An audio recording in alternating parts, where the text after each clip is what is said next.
Ramogi tarik 30 dwe mar abiriyo higa mar 2023 intiere wang' sama yudo weche manyien mago moikoni chenro mar Migago magi weche maomiyo pek. Ombi langu mimi ni kuuliza haya maandamano yaishe, tutafute njia zingine mwafaka za kuweza kusaidia kukuza nafasi na kukuza hali za maisha za watu. Jotend siasa kod mag dinde ogolo duondgi kagijiwo twak mahuyange kind jatend piny Kenya William Ruto kod ogai mar Azimio Raila Odinga. Jotend Azimio koni obila mane tiyo kod teko mathoth e kinde ng'anyo kendo kelo tho mag jopiny nyaka kawnegi ondamo mag chik.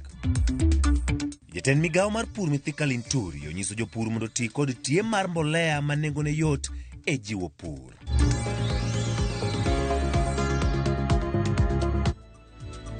Ramogi kaka pile tudri kode namba ma tudruok karia de kauchiel nono bendi da chiel kachiel kokale Facebook page maro Ramogi TV achiel kachiel e YouTube Ramogi TV wago kodi mbaka e mago mwakelo nigi lak seche gibed kode chakruok nyaka giko nyinga Ochieng Emmanuel. Kawachako governors mama kweni Mutula Kilonzo Junior kod Makitu Julius Malombe okwayo piny owacho mondo bed kod twak ma biro nywando paro mokwako sectors duto e Kenya kaka achiel kuom yore mag loso weche mosebedo ka kelo pogruok e pacho ka. Malombe wacho ni thuolo nitie ne jotelo moriwo William Ruto kod Raila Odinga riwo wi oganda jo Kenya kanyakla kendo weyo tenge pogruok. Giwacho ni jokanyo e sectors duto winjore bed kod duol e chenro mar keto kwe mondo res Kenya midhiero ma ikelo gi liet mag siasa.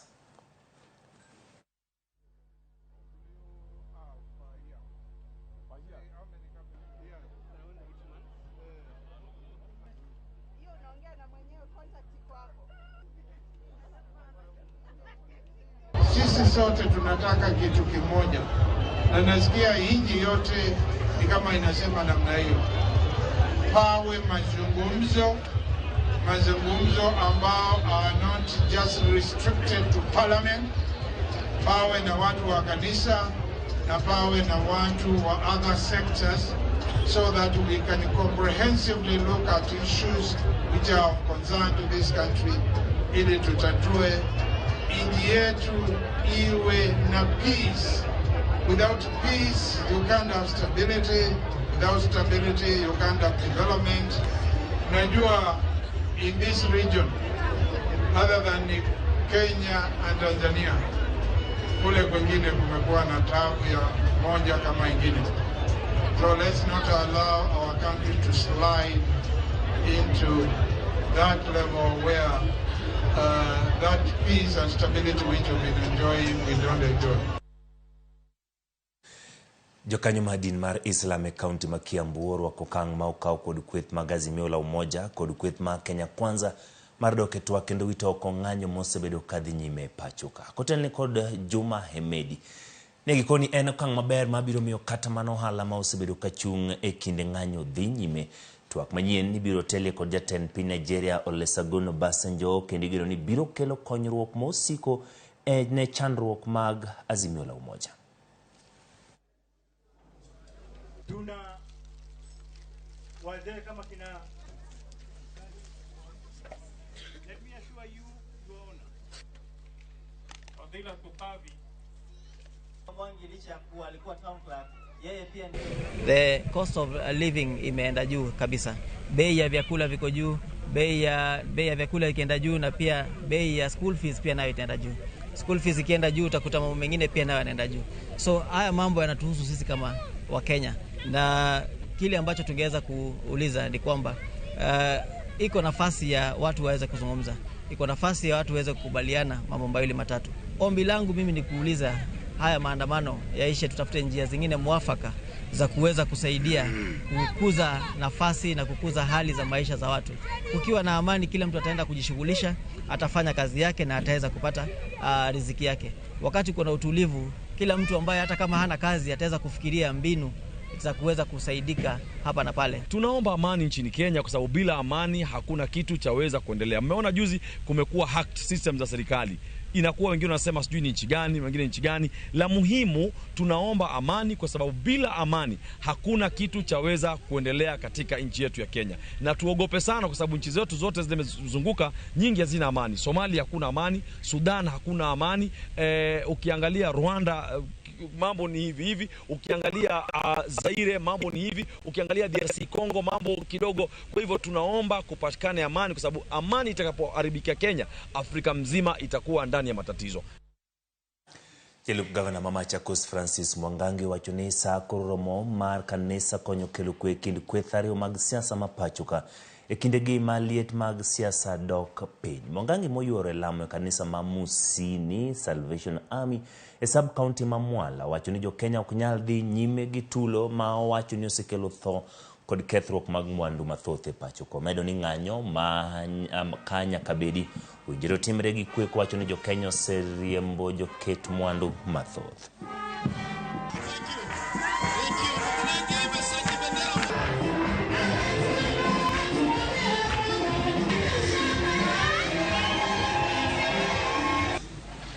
Mimi sijapiga maandamano, lakini ningeomba sana, kwa sababu sasa upande wa serikali umeongea, upande wa huu mwingine umeongea. Sasa ni wakati wa kanisa kuokoa hawa wananchi.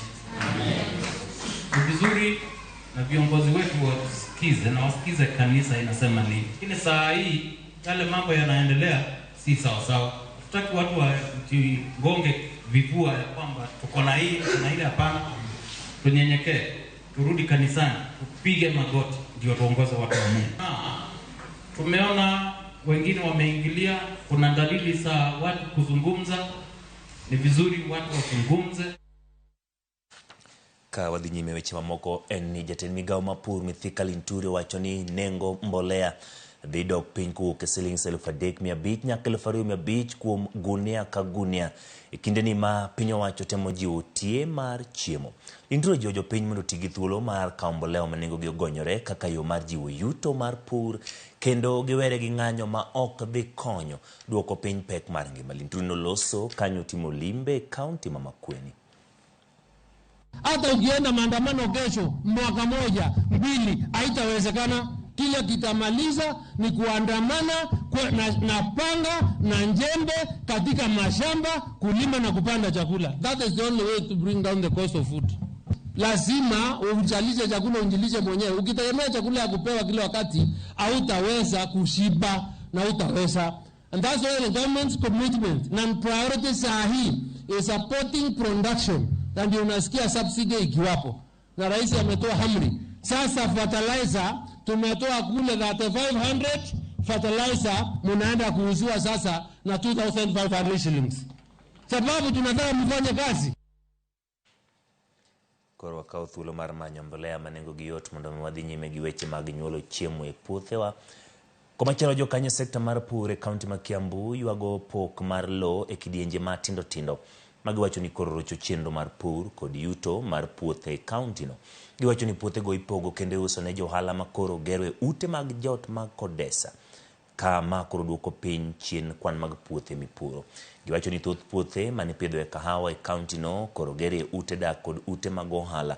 Kar nyisi en kar timo ohala matatu city mogero e lo malachne romo eka 5,000 kod kar timo ohala Mazuri Gardens man gi Tundu South mogero e lo malachne romo eka 800 kod mamoko. Gidwaro mondo piny owacho ket chike marito puothe pur kaka yor neno ni piny Kenya ok obedo kod nok mar chiemo e kinde ma biro kawo oganda jo Kenya bedo kore kwayo mondo mi obed motang' gi jogo mameche yor uso lope maonge oboke moromo. We are very careful and we follow the rules and the regulations of the government. We are not, if the land is on the agricultural, we are not, we as Brickman Properties Limited, we are very careful and we are part of obeying the rules and the regulations of the government. The lands that we as Brickman Properties, we have subdivided are the ones we have been allowed by the government. Serikali pia iwe na mwongozo huo, waache kuwe na sheria ambayo mashamba sio yote itagawanywa ijenge manyumba. Hapana, kuwe na mashamba ile hata groups za watu tunaweza kuungana. Nimeona grupu moja kama wazee wenzangu walikuwa na grupu ya kupanda mananasi na wakanunua shamba kabisa, wanapanda mananasi. So kwa hivyo watu wakiungana sio maproti wanakata tu. Tumeona mashamba mengi imekatakatwa, waweke control kwamba saa zingine kuna mahali ambapo watatenga ya kupanda kwa sababu tunahitaji hata chakula katika nchi yetu.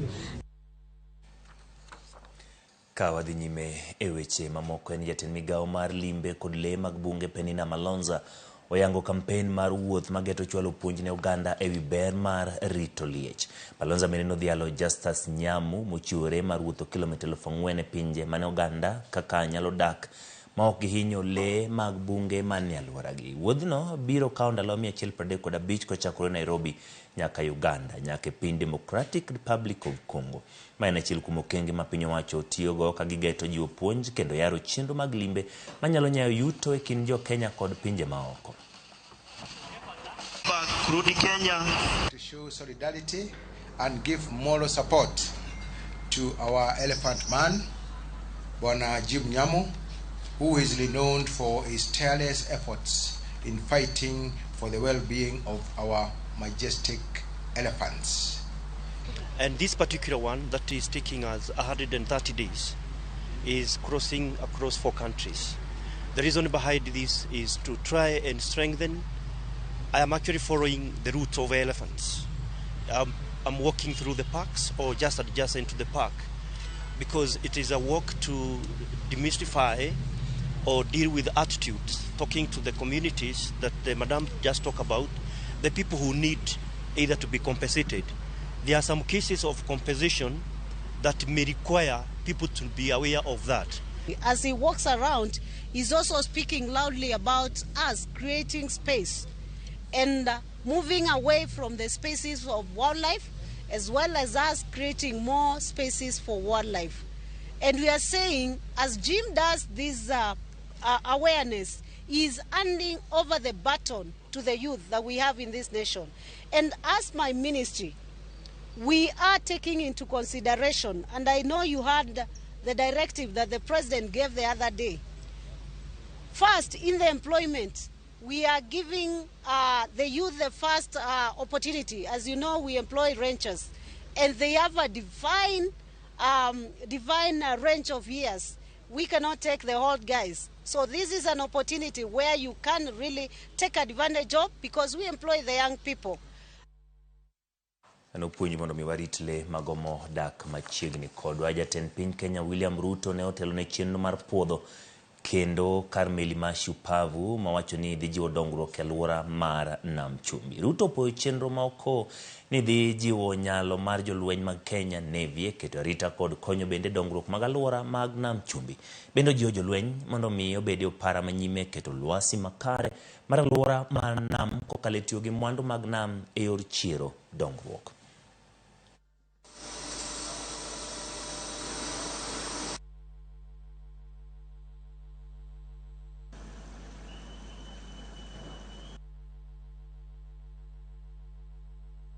I have also given very firm instructions that the facility that we are developing in Shimoni, and I'm happy that the people from Kenya Ports Authority, are here, that again, that whole infrastructure around supporting the unlocking of the potential that exists in our blue economy resources is an exercise that we are seized with and we must deliver on.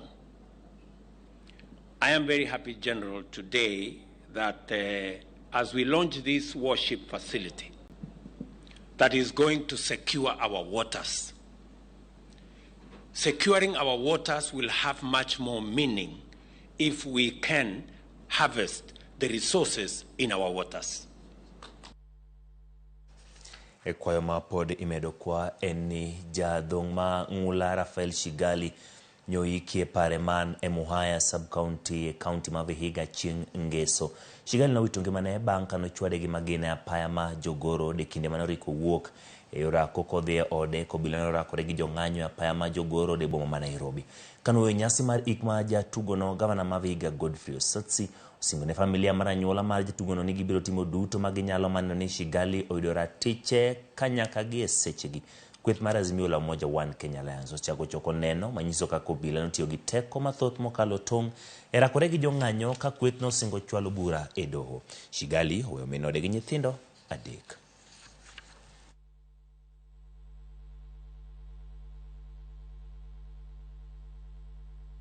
Wale polisi wote ambao walihusika kwa mauaji,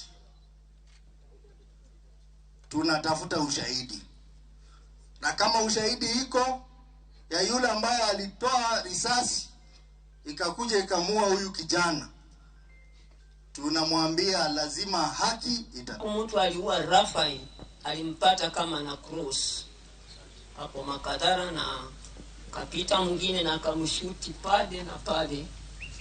Sasa sio maneno ati amekonjeka nisikie kifo yake ama amesumbua. Nimesikia uchungu. Ni kuomba tu waheshimiwa wenye wako hapa, kama wanaweza tu tusaidia tupate justice ya Raf. Because aliuliwa buri. Afadhali angekuwa anafanya kitu mbaya auliwe. Tuseme labda alikuwa mwizi ama nini. Riwruok mar pinje jowagunda EU chungo chenro magarita mosebedo e kinde gi piny Niger bang' jolweny ma pinyno loko loch kendo kawo telo mar pinyno. Jatend migawo matudruok e riwruogno Joseph Borrell oriwore gi piny Amerika kod pinje France e kwedo telo manyien ma jolweny pinyno ka kony magisebedo ka gichiwo ne pinyno bende koro gichungo. Mabiro ndalo machuok bang' tend piny Amerika landa yanga ni gisiro jatend piny Niger Mohamed Bazoum kada bang' jolweny pinyno thiche oko kendo kawo tend pinyno. Bazoum osebedo siep piny Amerika ahinya to yor konyo pinyno kedo gi kweth mag njore mag jo Islam. Jatend jorit jatend piny Niger General Abdurrahman Chiani nolandore wuon kaka jatend piny Niger manyien kowacho ni ochiwore kedo gi mibadhi mag telo gi kethruok mag uchumi kod arita e pinyno. Riwruok mar pinje Afrika EU kwa jolweny Niger mondo odogi e kambi margi kapok ndalo 15 orumo.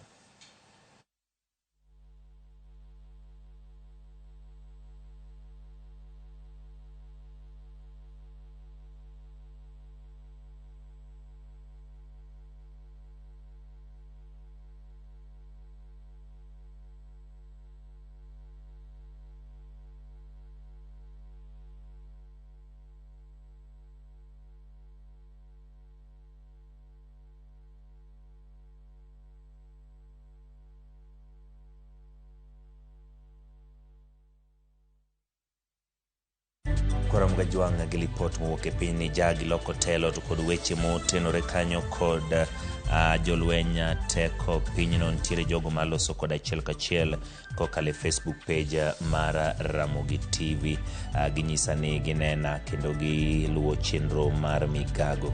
Erokamano kuom kete kaindi Duyen Ishan Chaz neno achiel kachiel ka intiere Siaya Udimbe Village. Erokamano kuom kete Ramogi TV Gemrae nyakach neno maber mano Justino Ndiek Jarae William Oriema Ramogi TV yo makare kain kod nyamino Oriema Esther kod shemeji Masi Khalif Nyabare dala ma Ramogi dala wacho ni Ramogi TV ler marel Owino Bonyeza intiera Wendo Town. Erokamano kuom kete Ramogi TV Witi Jarodi ineno news yo makare intiere Rodi Kopany kod Moriso Kumo. Erokamano kuom kete Ramogi TV Kevin Otaro intiere Buembu. Erokamano kuom kete Ramogi TV Makombori Jose intiere Ongako School. Erokamano kuom kete Migago. Joseph Atiang intiere Busia. Erokamano kuom kete Ramogi TV Ayany Ben Bella. Erokamano kaachiel kod Prince Charles Wood Juma iwacho ni kata wuod Emma manyakwaro kere mar Ugenya Masiro Inungo iwinjo weche manyien yo makare intiere boma ni Nairobi Lakisama. Jmo Charles Jarongo isedonjo intiere Rongo. Erokamano kuom kete Ramogi TV kikidhi mabor nyakwara Moga Juang pod wantiere kod mathoth ma waikonu. Erokamano Eunice Omolo an Ajunja Eugene intie Nyahera. Erokamano kuom kete Ramogi TV kaachiel kod Albert Gwema ntiere Changamwe Mombasa. Kikidhi mabor pod wantiere kod mathoth moikoni chenro mar Migago.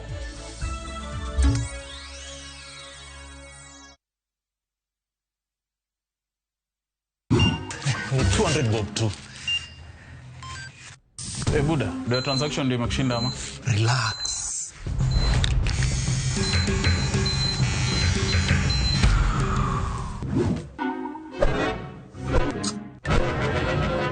Umenyoa watu kama kuku. juu ya tokens. Nunua KPLC tokens bila charges, only on Airtel Money. Dial *334#. Select Lipa na Airtel Pay Bill, then select KPLC.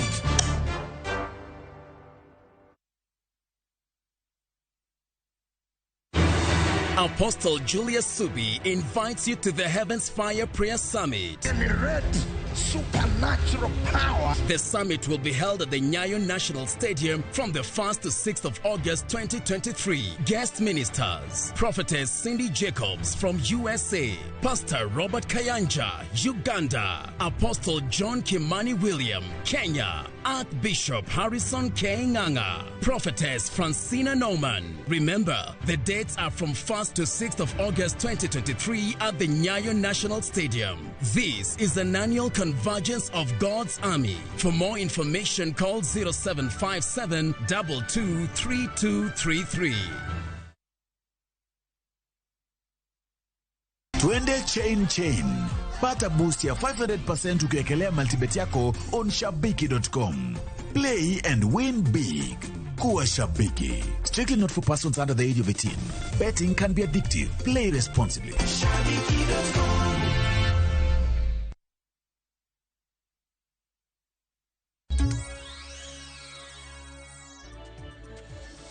Erokamano kuom kete Ramogi TV wadhi e kaunti ma Migori. Jolupo e dhowath ma Luanda Konyango e sub-kaunti ma Nyatike ywago buya mar anyuonge ma okwako dhowadhno duto kendo rocho chenro mag lupo. Jodak ma kono bende onyiso luoro ni wach buya no rocho chenro mag reso gande masiche mag nam. Jojuma Mioler. Dhowath ma Luanda Konyango e sub-kaunti ma Nyatike en achiel kuom dhowadhe 27 e kaunti ma Migori.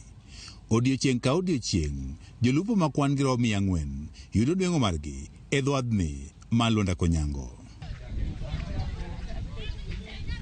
Kata kamano, buya mar anyuonge ma ong'ere kaka water hyacinth wiyo lupo kendo rocho yuto jolupo. Achako lupo ka ayude mana ka en ka almost 5 years ma ase lupo go ka aseneno mana ka opong'o dhowadhe ni. Buya no moselandre kuom kinde omiyo jolupo riyore mane rode madiny eka gidonji e pi nam Lolwe mondo gichiki gogo. Ogeng'o ni seche moko tonde ni kethore nam.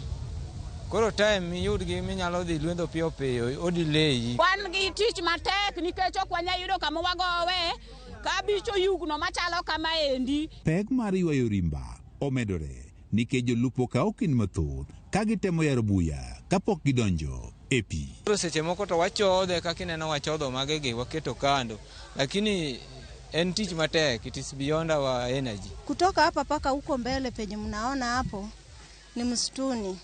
Na kutoka hapa na boat paka huko uwezi fikia. Gilero ni kuonde mako rech tin gino bende oseduono nwengo margi. Masani ok wanyal yudo rech ei bijwane. Rech olal kech utimo umo kama rech dakie. Koro ok wanyal yudo rech kendo sani wan gi tabu mar rech no. Wach mar water hyacinth jodala otek kendo theke nam ka tek na mamilamo ka mara mi dhi hyacinth en tabu. Governor wuoye ni wadhi makore kendo wadhi konyore gi Beach Management Unit kuonde ma hyacinth nitie kayongo ni mondo wane kaka dwa konye. Kata tok makore jolupo gineno matek e golo rech e nam kaluore gi kaka buya no gawo pi e nam Lolwe. Kata kise alwendo nam in gi rech e yie, rech kethore ka gidhi chopo kode oko ka mondo mi ong'iewe e yo mayom tek.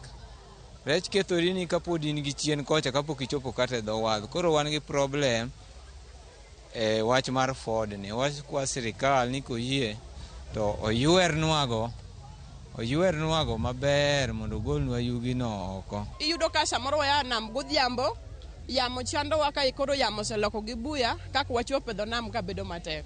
Le makoch bende thoro pondo e bwo buya mar anyuonge kama oting'o rao, nyang' kod thuonde ma bende keto ngima jolupogi kama rach e kinde magitiyo. Mae osekelo luoro mathoth ne jolupo e dhowadho ma Luanda Konyango. Rao nitie kata thuondi madongo dongo kata nyang' inyalo yude Ford makagi. Alafu tunapata shida tena nyingine hapa ya mnyama aina ya hippopotamus, yani kiboko, inatusumbua hapa sana tunapotoka mida wa usiku kwenda kuvua samaki. Kata chendogo mag reso ji e masiche mag nam jarochore nikech buyano. Kata yie moro pukore ok inyal neno gi chien nikech buya moime ni gi yugigi. Koro wan gi tabu. Jolupo mag Lwanda Konyango medo ywak ne piny owacho mondo many yore mag golo buya ma othung'o lupo kocheno mamoko mag nam. George Juma, Ramogi TV, Migori. Nyako Ramogi sigana mabro mori en motenore kod weche mag pango to kod bedo dala. Ngima makapango jaywayo kendo lalo ganda mathoth ahinya to e bombe ma pachoka. Mano miyo ganda moko pek e chako ngima manyien ka gidok dala to ka giserutaya. Kata kamano familia mar Habilo Nyango ma en jatedo mane osedhi rutaya ochako ngima maber dala ka gipuro kendo gipidho jamni e gwenge ma Ndere e kaunti ma Siaya. Jaelieta miyo sigandgi ka gilero kaka ne gichako manyien to kuok kapango. Mae en dala Mary kod Habilo Nyango e gwenge ma Ndere kaunti ma Siaya. Gidonje pur e dala ni mar gwen kod dhok kendo gin gi puodho ma gipidhe kit alode mopogore. Kata bed ni ngima gi dala chalo mosetegno, nok gichake mayot. Habil ne tiyo Nairobi kaka jatedo kata chef e kembe mopogore kuom higni buora, kapok odok dala ka tije norumo apoya e muoch mar midhusi mar COVID-19. Kane corona obiro, natie several companies mar tedo, no mass production, tedo ni joma ng'eny. Namba maduong' mar ji manyalo chopo 200 kadhi mbele. Tene ka COVID nobiro, ne waduogo pacho ka jomitedo no onge. Wuon nyithindo duogo e ot gotieno to nyis noyudo ka wawe jatich dala ka adhi Nairobi. Onyisi gotieno ni ng'e ni tich adek wadhi dala. Mano duogo na Saturday. Tapenje nang'o motimre dala. Ni wano chunga tich. To kaka an ng'at moseng'iyo dala ka ok na buok. Nikech by that time ne an housewife onge gima timo. Na nyise ni sawa wadhi dala. Kaka ne wabiro ka. Kata kamano, Mary to nosebedo dala kuom kinde kapok Habil oriwore kode. Giwacho ni ne bet giyudo yot nikech ne gichako loso dala gi chon kata ka tich pok norumo. Ne nyako chak ngima manyien. Wasea Nairobi, nyako wayud pesa matisi e lwetwa, nyako ng'e kaka onyalo chiemo, kik wadepend kuom nyithindo kende. Then waparo man kod puodho ka, almost 1.5 acres. Wa invent e donjo e pur. Mokwongo na jago kod pur mar alot.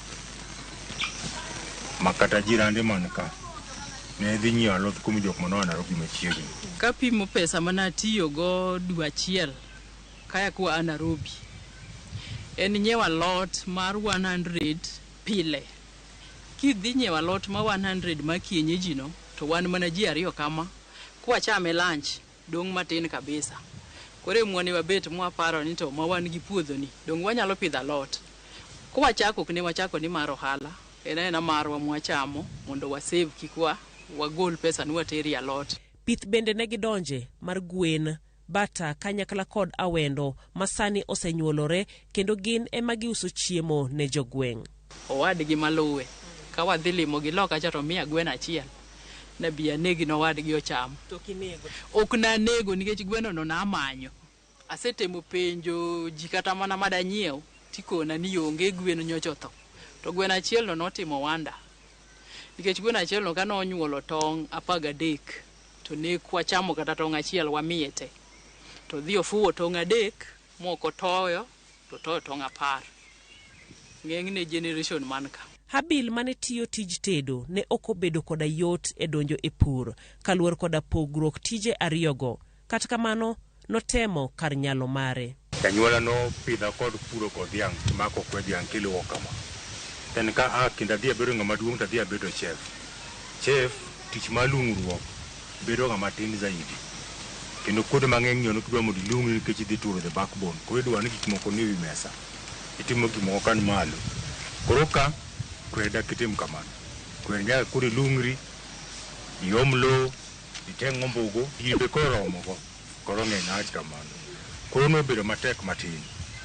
Lakini kaka kuno chuno ko ngima nyaka dhi mbele.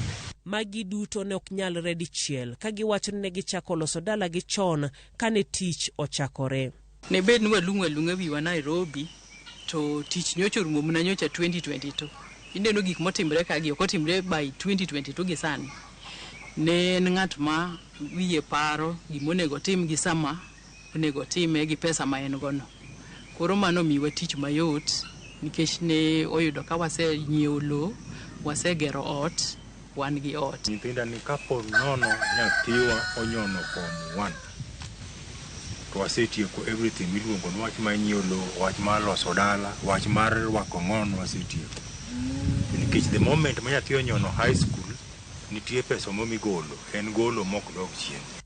Habil wacho ni kata bed ni nosedhi rutaya kaka jatedo, pod en kod lony mar tedo kendo onyalo dhi nyime kod tijno e gwenge ma Siaya. Ka in kod tich midwaro timo kata in samolose ni kiluonga knowledge mar pango tich kutimbre ka dhano nufachiel gidire an kod wedaka. Habil kod Mary jiwo joma ni kapango mondo okaw kang momondo mar loso gik gi dala kendo were kod wich kuot. Gimotamo wang'eng wan joma osedibero joma dongo sana joma chuo, joma mon gin joma yot gi nyelo siku jowetegi. Luoro mar biro dala ka blok gima ande timo kanibira kaka tota ka kola ni rachar. Ka kola ni chako lil ka in ka to wich kuot moro luoro chago machuo. Koro ng'ato Nairobi onge pesa moyudo, onge tich motiyo, lakini opondo ni mondo bi ka dichiel e dwe to thagre zaidi. Wager miethwa, wager gwengewa, wagol wich kuot. Gima duomo kikeno gol wich kuot. Kibiro ka mak kwer. Ngima kolokre, lokri gi ngima no kako lokre no. To sana ni mege. Mege nitie klas moro maka samoro ina housewife kane an housewife. To ngima lokre makoro onge pesa madonje ot. Ichako timo ni muzeni madharau. O kiwinje. Koro inyalo dong town, jaduong duogo dala kende, ka ng'ama ne ongo family.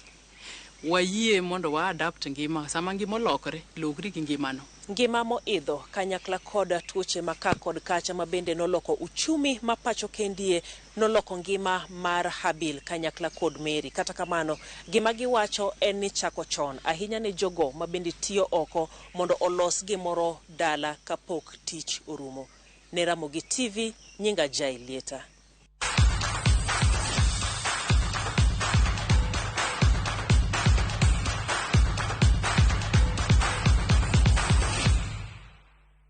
Weche mag adhula, tim mar Jamaica noyudo loch margi mokwongo e tuke mag pinje mangima e kindwa Keini bang' gol ma jatugo Alison Swabi e dakika ma 56 miyo gi loch. Noyudo loch margi mokwongo e tuke mag pinje mangima